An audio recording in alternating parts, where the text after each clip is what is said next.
Hola, bienvenidos nuevamente a su programa Lenguajes Poéticos para la Formación. Hoy vamos a abordar el tema de las mujeres en la literatura.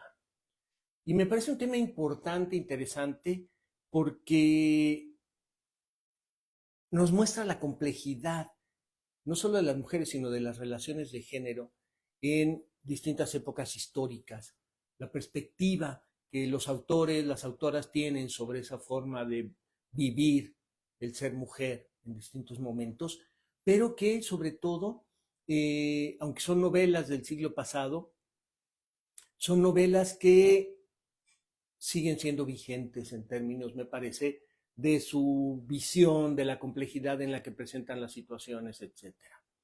Y antes de iniciar, comentaré precisamente en ese sentido que Italo Calvino escribió un libro de ensayos que se llama ¿Por qué leer los clásicos? Y da una serie de argumentos, más o menos 10 argumentos, mal no recuerdo, pero yo quisiera resaltar dos.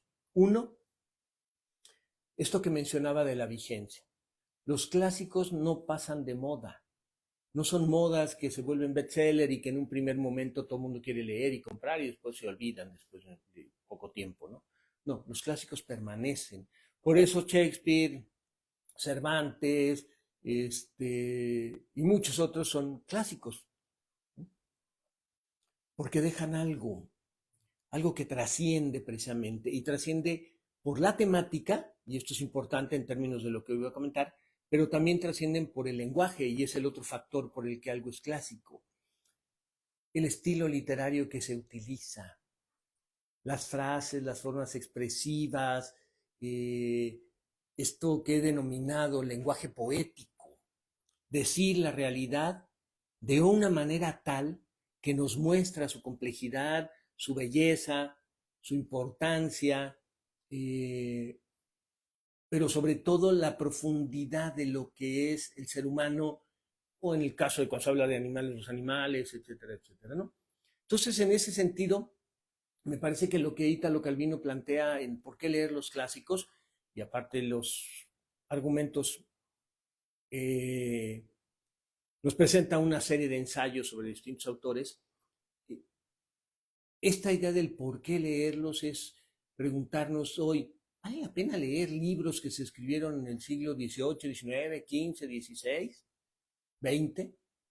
Yo creo que sí.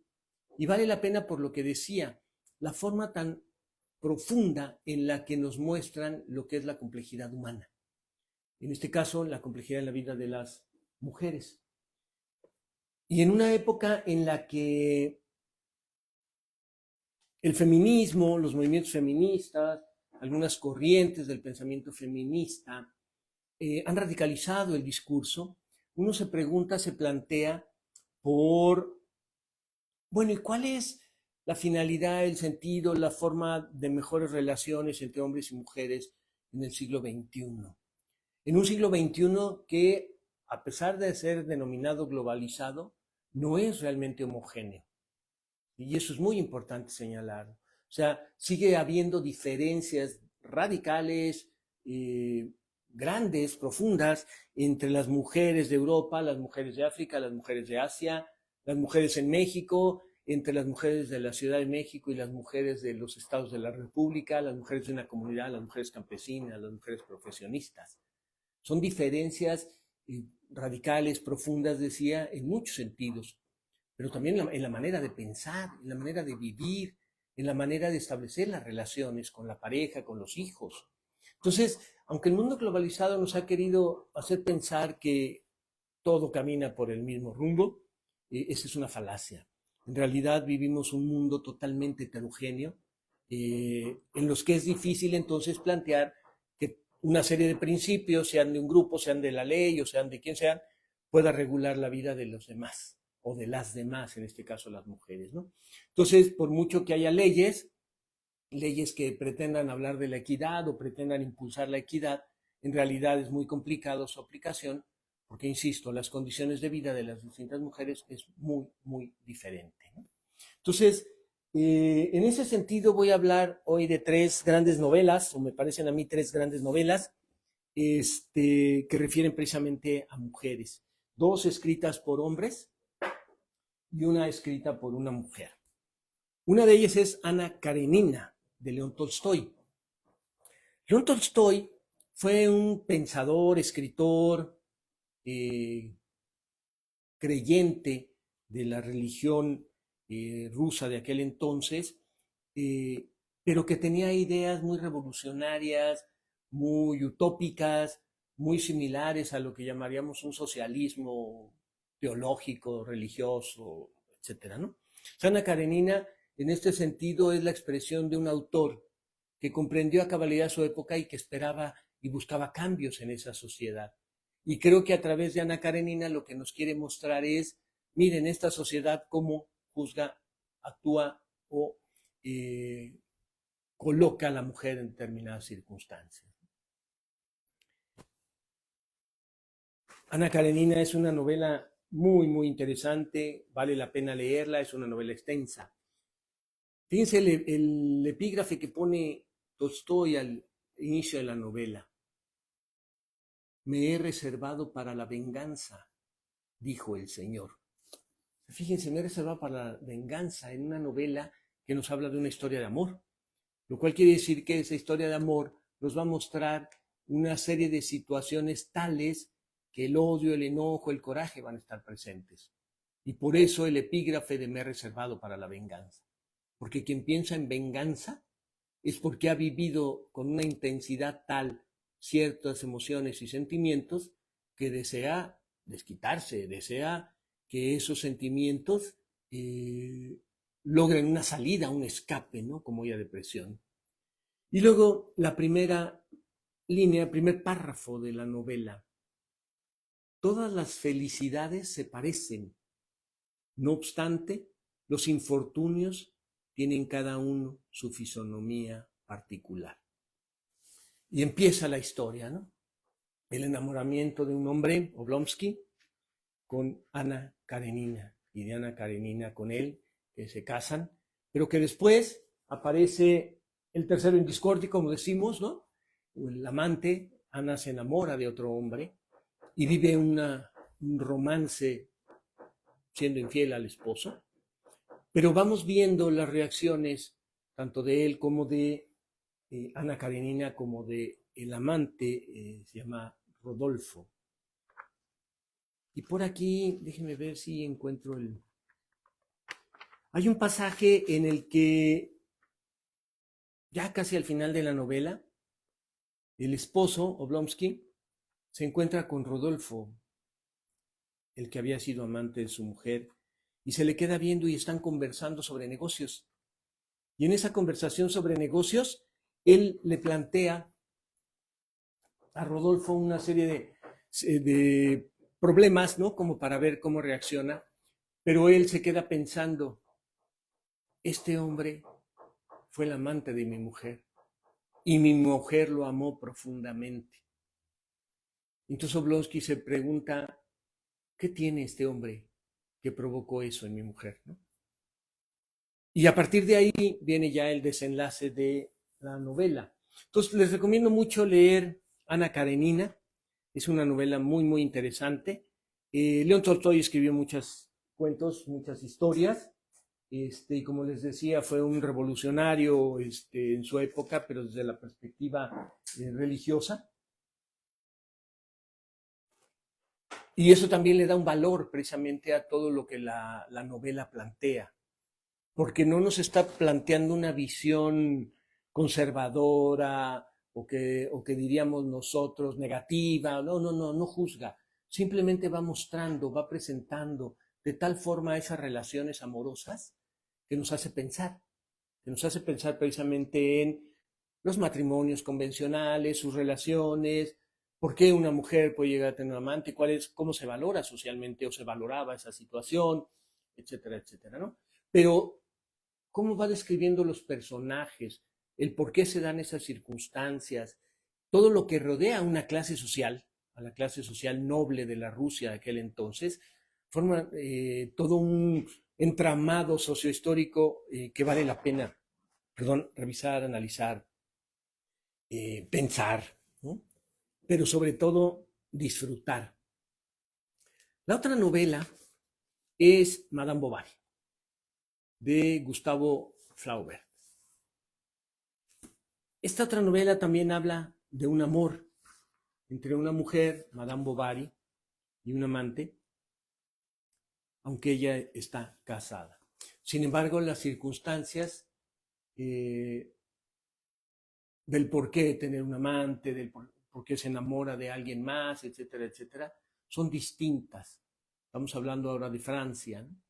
Una sociedad más liberal, pero que sin embargo igual juzga.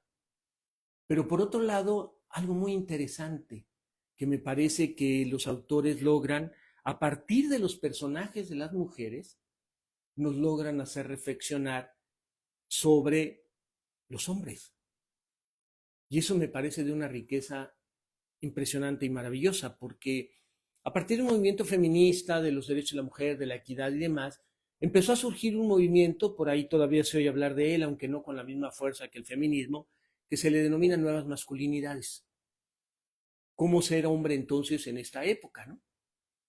Bueno, a mí me parece que un cuestionamiento de lo que era ser hombre es el que nos presentan tanto Flaubert como Tolstoy en sus respectivas novelas, pero precisamente a partir de toda una dinámica de relaciones con la mujer. Pero entonces aquí la mujer no es aquel ser pasivo que se casa y no, es una mujer con fuerza, con carácter, con fortaleza, que se atreve a romper los estándares, los cánones sociales, tiene un amante, no niega ese amor, pero al mismo tiempo sabe que hay ataduras sociales, que hay prejuicios, y sin embargo siguen adelante en esa relación, ¿no? Entonces es muy, muy interesante la forma en que nos presenta a los personajes, a los maridos en este caso, ¿no? Al marido engañado, diríamos, ¿no? ¿Por qué un hombre es engañado, diríamos, ¿no?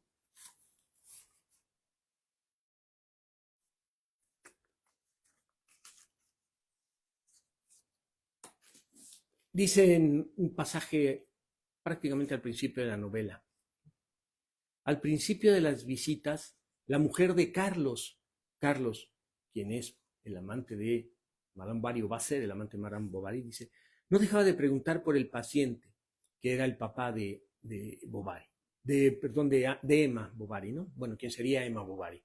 Y hasta dedicó al señor Rowald una página entera en el libro de Los deudores.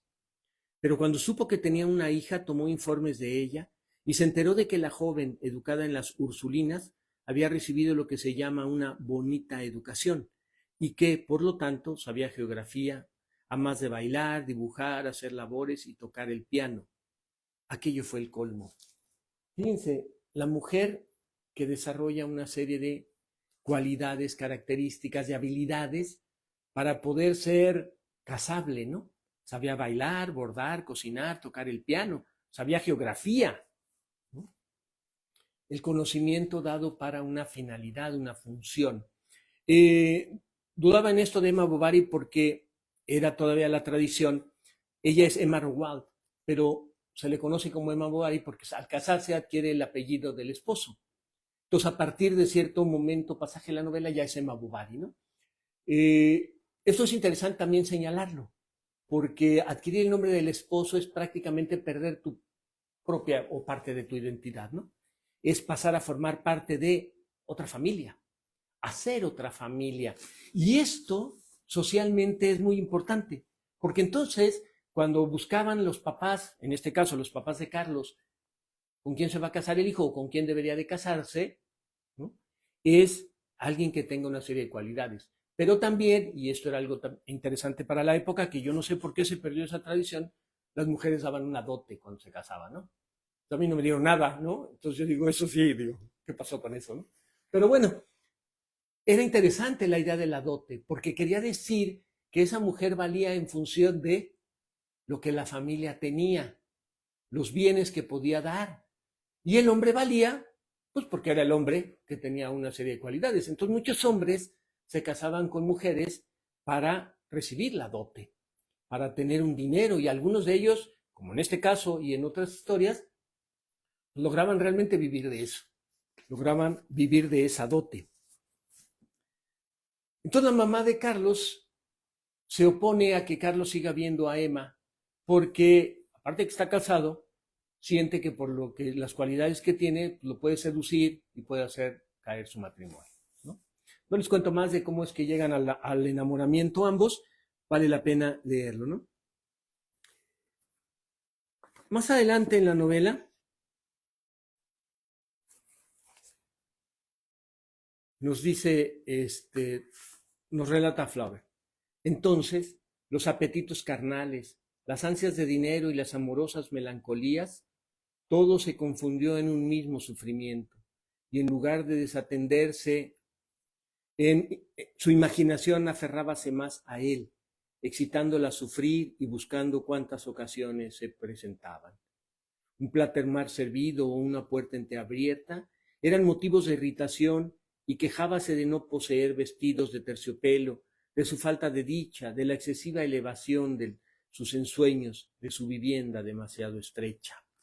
La frustración del amor, del enamoramiento, lleva a esta situación precisamente, ¿no?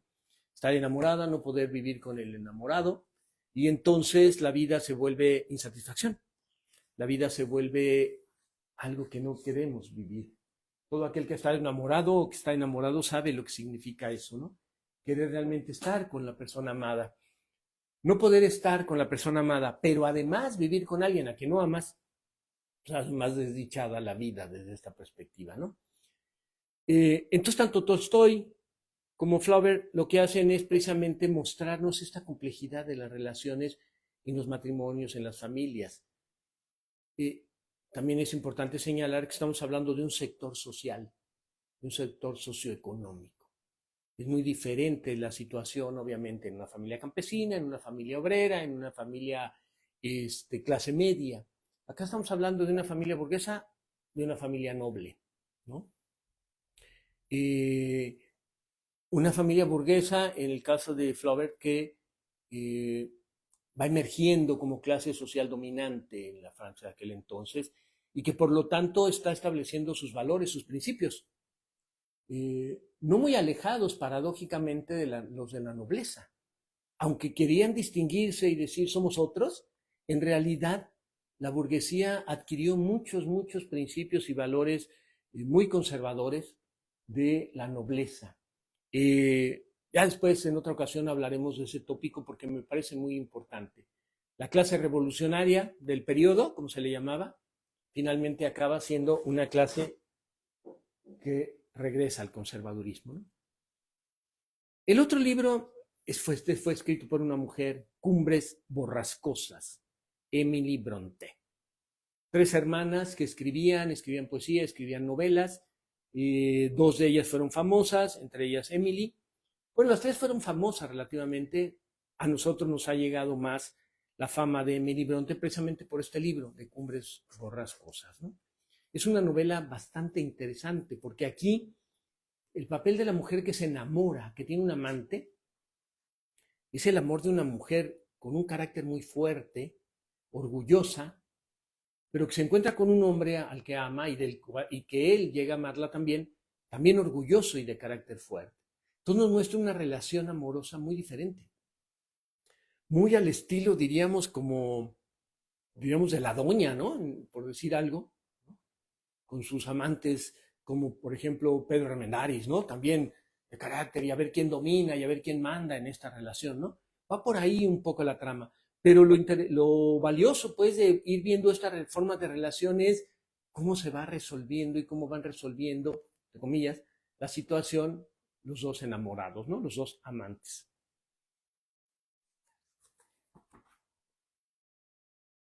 Casi al inicio, bueno, más bien, perdón, en el prólogo dice, a diferencia de lo que ocurre en la mayoría de las novelas, los protagonistas de Cumbres Borrascosas son antihéroes. Son la verdadera antítesis de lo que el personaje principal de una historia debería de ser.